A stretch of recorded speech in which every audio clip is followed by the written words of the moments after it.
Hello అండి. Welcome back. మొన్నటి వీడియోలో కొన్ని బాక్సెస్ అయితే చూపించాను కదా! ఫ్రిడ్జ్‌లో వెజిటబుల్స్ స్టోర్ చేసుకోవడానికి. ఈరోజొచ్చేసి ఆకుకూరలు స్టోర్ చేసుకోవడానికి ఈ బాక్స్ అయితే తీసుకున్నానండి. ఇవి కూడా చాలా బాగున్నాయి. ఇవి వచ్చేసి కొత్తిమీర, కరివేపాకు, పుదీనా వీటిని స్టోర్ చేసుకోవడం కోసమని తీసుకున్నాను. వీటిని కూడా మంచిగా చేసుకొని బాక్సుల్లో అయితే పెట్టేసుకున్నాననమాట. ఇవి వచ్చేసి టోటల్ 6 వచ్చాయండి. ఇంకొక బాక్స్ అనేది నేను ఇంకా స్టోర్ చేయలేదు.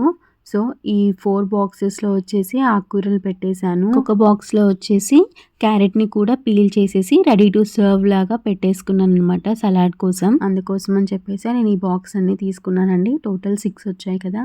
చాలా బాగున్నాయి. అండ్ ఇంకొక చిన్న బాక్స్ అనేది మీకు ఆల్రెడీ నేను చూపించేశాను. అండ్ ఇక్కడ ఒక టిప్ మీతో షేర్ చేయాలని అనుకుంటున్నాను. లెమన్స్‌ని ఏ విధంగా ఫ్రెష్‌గా స్టోర్ చేసుకోవచ్చు లాంగ్ రన్‌లో కూడా అని చెప్పేసి. ఫస్ట్ లెమన్స్‌ని తీసుకొని మంచిగా వాష్ చేసేసుకోవాలి.